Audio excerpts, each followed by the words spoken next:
Bonjour les amis, bienvenue sur Tu joues quoi pour cette nouvelle vidéo et aujourd'hui on va parcourir une ville peuplée de dragons avec Flamecraft. Flamecraft, c'est un jeu de Mani Vega illustré par Sandara Tang et c'est un jeu édité en français chez Lucky Duck Games.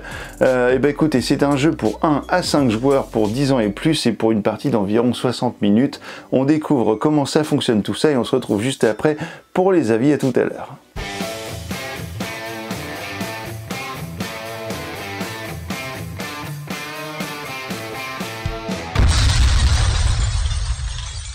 Voici le matériel de Flamecraft. Alors ici vous avez le grand playmat et oui, ce n'est pas un plateau cartonné comme d'habitude plié en 3. Là c'est un tissu tout mou, voilà, en néoprène je crois, et donc tout est imprimé là-dessus, donc c'est trop super, voilà, ça donne un aspect vraiment original au jeu, avec ici des boutiques, les boutiques des dragons qui vont pouvoir vous fabriquer des choses, etc., qui vont vous donner des actions, et donc vous avez alors 6 boutiques de départ qui sont reconnaissables parce qu'elles ont le dos blanc par rapport aux boutiques que vous allez mettre en place juste ici qui elles auront un dos beige. Alors vous avez une petite manipulation expliquée dans la boîte qui vous permettra de faire le paquet de la partie en cours. En gros vous avez une ville de chaque type, donc de chaque comme ça, de chaque ressource, plus 4 ressources spécifiques qui sont mélangées là-dedans et donc vous avez votre deck de base pour la partie. Ici nous avons les différentes ressources qui sont appelées les denrées, donc vous avez des steaks, des petites fioles, des diamants, des pains de mie, de l'herbe, des plantes et des enclumes. Nous avons ici la pioche de cartes artisans, donc les dragons artisans qui sont reconnaissables avec leur dos marron. Vous allez donc en enlever 2 de chaque type dans la pioche et la laisser ici. Et ensuite, vous allez étaler les 5 premières cartes juste ici dans le parc. Vous allez en faire autant, alors vous n'allez pas enlever de cartes, mais vous allez choisir votre deck enchantement entre le violet et le doré. Vous allez utiliser le violet pour les premières parties, c'est ce qui est conseillé. Vous allez donc les mélanger et étaler les 5 premiers enchantements juste ici dans les cases disponibles autour de la piste de réputation. Ainsi, vous aurez également juste à cet emplacement les dragons fantasy qui eux seront des objectifs. Alors vous aurez 2 types d'objectifs, des objectifs avec un soleil, des objectifs avec une lune. Les objectifs avec des soleils seront à remplir lors de votre tour pendant la partie. Les objectifs avec des lunes vous rapporteront des points en fin de partie. Sur l'emplacement de la fontaine, juste ici, vous allez stocker toutes les pièces du jeu. Alors les denrées, il y en a encore plus que ça, hein, j'ai pas tout mis pour la vidéo. Vous avez des petits dragons de départ qui sont représentés comme ceci avec un dos blanc à l'image des villes de départ, des boutiques de départ que vous allez placer sur chaque emplacement correspondant à la boutique. Chaque joueur va prendre une aide de jeu qui est recto verso, donc ici vous avez les différents symboles du jeu et ici vous avez les actions à faire pendant la partie, on va y revenir dans une seconde. Ici vous allez prendre 3 cartes artisans, dragon artisan par joueur et vous allez prendre 2 cartes dragon fantasy par joueur. Vous allez choisir laquelle vous voulez conserver, l'autre vous la mettez sous la pioche et donc vous n'en conservez qu'une dans votre zone de jeu.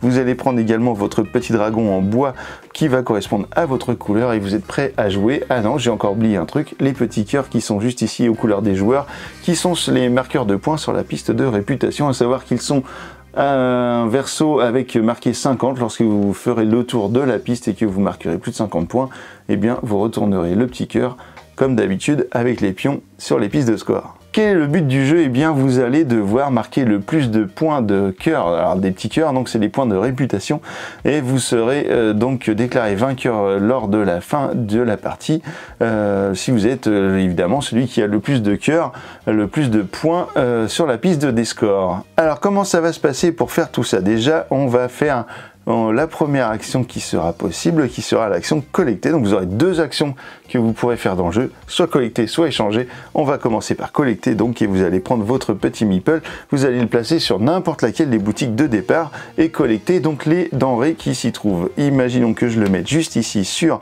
le Draco Snack, et bien je vais récolter 2 petits jetons steak comme ça dans ma zone de jeu. Voilà, un pour cette carte là de la boutique et un pour le dragon qui s'y trouve. Ensuite j'ai le droit de placer un dragon sur la boutique dans laquelle je suis installé. Donc là je vais regarder les dragons que j'ai en ma possession. Donc là je vous les montre, normalement c'est face cachée. Et puis je vais regarder donc les symboles qui sont dessus et voir si les symboles correspondent avec ceux inscrits sur la carte. Donc en général vous arriverez toujours à en trouver plus ou moins un. Donc ici je vais pouvoir avoir un dragon avec une enclume ou un dragon avec un steak. Donc là je n'ai qu'un dragon avec une enclume, je vais pouvoir donc le placer si je le souhaite. Ce n'est pas obligé, la seule action obligatoire sera de se déplacer. Vous ne pourrez jamais rester ou vous revenir dans la même boutique dans laquelle vous étiez et vous serez obligé de collecter. Par contre les autres actions seront facultatives. Si je me mets ici, eh bien je vais gagner la récompense qui est au bout, à savoir une pièce d'or. Si je me mets ici, je vais gagner la récompense qui est juste ici au bout, à savoir un dragon fantasy, donc pour obtenir peut-être des points de victoire lors d'objectifs. Je vais faire ça, je vais garder ma petite pièce. Alors à savoir que les pièces, elles vont vous permettre peut-être parfois de remplir certains objectifs, et puis elles vont aussi surtout vous permettre de faire un joker sur n'importe quelle denrée. Si j'ai besoin de 3 steaks, je peux jouer 2 steaks par exemple, et une pièce, ça marche. Il faut savoir également que toutes les pièces que vous aurez dans votre zone de jeu à la fin de la partie vous rapporteront un point de victoire. J'ai collecté les denrées, j'ai mis mon dragon, et bien maintenant ce que je peux faire c'est embraser un dragon, un et un seul. Vous avez vu ici qu'il y a des petites actions qui sont encadrées comme ça avec une petite flamme, et bien vous allez embraser donc un dragon, vous allez faire l'action qui correspond à celui-ci. Donc là je vais pouvoir faire soit cette carte, soit cette carte. Ici si je fais cette carte, je vais pouvoir placer un dragon de ma main en ville quelque part sur le logo correspondant. Par exemple je pourrais très bien le faire en prenant ce dragon, pourquoi pas, et en le mettant juste ici sur un emplacement, pourquoi pas ici correspondant à mon dragon. Alors du coup ce qui va se passer c'est que je vais gagner la récompense en question. Donc là je vais gagner une carte Dragon Fantasy. Ensuite, la dernière action facultative que je peux faire dans l'action collecter, eh bien, il s'agira de, ici, vous avez parfois sur les cartes qui sont ici, je vais vous les faire voir, vous avez une action de boutique qui est inscrite là, donc je vais pouvoir faire cette action si je le souhaite pour dans mon action collecter.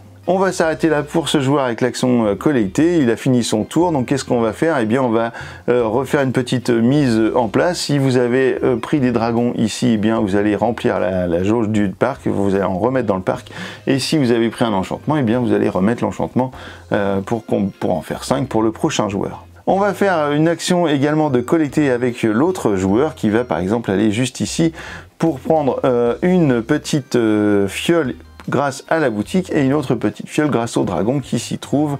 On va faire donc l'action à nouveau de placer un dragon si on le peut. Et bien ici vous voyez que vous ne pouvez pas le faire puisque vous n'avez pas de dragon qui va bien pour mettre un dragon sur cette boutique, donc ça c'est bien dommage. Alors du coup c'était vraiment pas la boutique où il fallait aller en l'occurrence. Vous allez pouvoir embraser un dragon, donc vous allez pouvoir embraser celui-ci. Celui-ci, le violet a la particularité d'échanger sa place avec un autre dragon, donc par exemple pourquoi pas celui-là, on le met là, et ensuite vous allez pouvoir embraser le dragon qui se trouve maintenant sur votre boutique, et donc vous allez pourquoi pas pouvoir placer un petit dragon avec un pain de mie, et bien par exemple juste ici pour récupérer une pièce également. On va également pouvoir faire l'action de la boutique s'il y en a une, et sinon eh bien on va passer au joueur suivant. J'ai remis quelques petites ressources ici comme si on les avait gagnées dans la partie pour vous montrer un petit peu ce que ça donne au niveau de l'enchantement. Donc je vais prendre mon pion dragon et je vais le mettre par exemple sur cette boutique et je vais faire cet enchantement qui est juste ici. Donc je vais devoir payer les ressources qui sont inscrites, à savoir 3 petites fioles, 2 steaks et un pain de mie. Donc là si je fais ça, je vais gagner directement la récompense qui est sur l'enchantement, c'est-à-dire 6 points de victoire directement ici grâce à cette carte. Ensuite cette carte je vais pouvoir la mettre juste ici sur la boutique, et lorsque j'irai collecter plus tard au niveau de la boutique, je vais gagner 1, 2 et 3 petits diamants grâce à ma nouvelle carte qui en amène un nouveau. À savoir que vous ne pourrez jamais enchanter plus que 3 fois la même boutique, donc vous pourrez avoir 3 cartes cumulées comme ceci d'enchantement, mais pas plus. On va rajouter quelques petites cartes, allez pourquoi pas, tiens, bah voilà celle-ci. On va rajouter donc comme ça quelques petites cartes histoire de voir un peu ce qui se passe lorsqu'on est plein. Donc la particularité de l'enchantement, contrairement à la collecte, c'est la collecte, vous pouviez embraser un dragon et un seul. Grâce à l'enchantement, vous pourrez embraser tous les dragons qui se trouvent sur votre carte boutique si vous le souhaitez.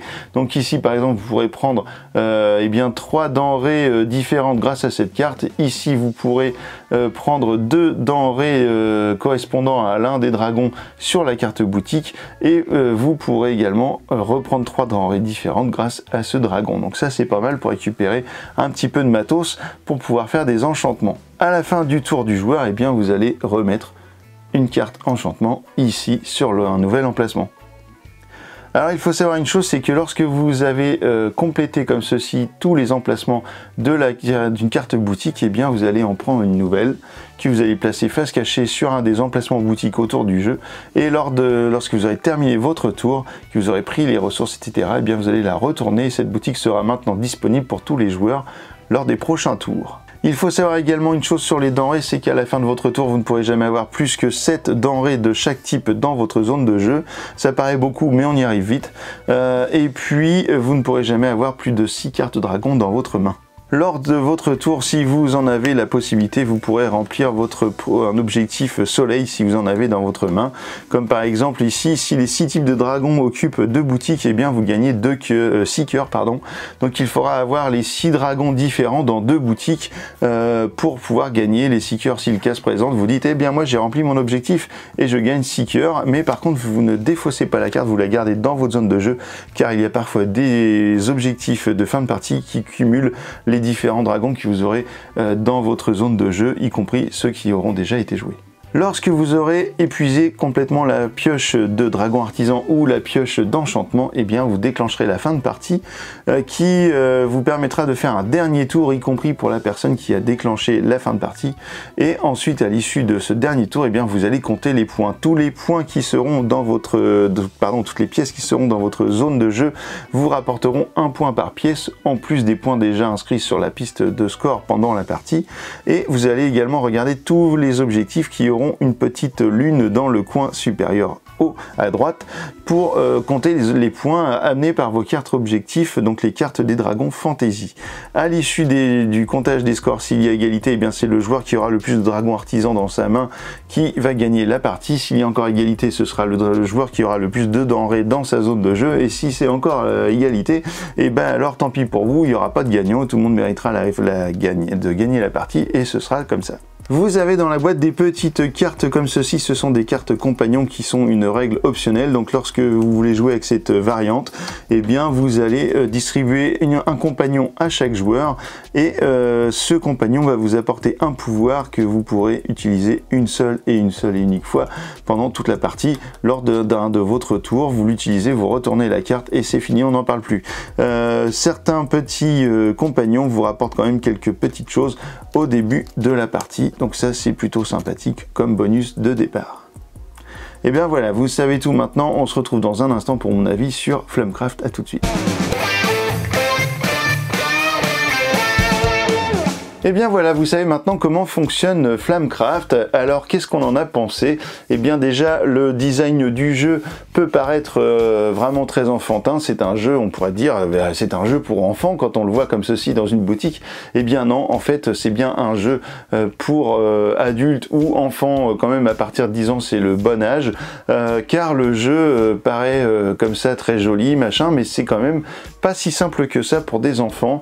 Pour des adultes tout va bien, mais pour des enfants il y a quand même pas mal de stratégies à avoir, il y a quand même pas mal de petits symboles à retenir, etc. Donc c'est pas forcément vraiment fait pour des bas âges, ça c'est sûr.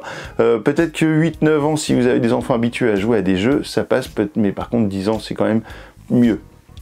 En termes de matériel, voilà, au niveau du jeu, vous avez vraiment un super matos. Le playmat, il est vraiment super, voilà, ça change, c'est original, c'est vraiment cool d'avoir ça. Au niveau des pions, eh ben, j'aurais bien aimé avoir les petits pions en bois, parce que ça, a priori, c'est une version deluxe, et aussi sur le Kickstarter à l'époque. Mais les petits pions carton, bah voilà, ils sont pas super jojo, hein, mais bon, voilà, ça fait le taf. Après, quand on joue, de toute façon, on s'en rend plus trop compte.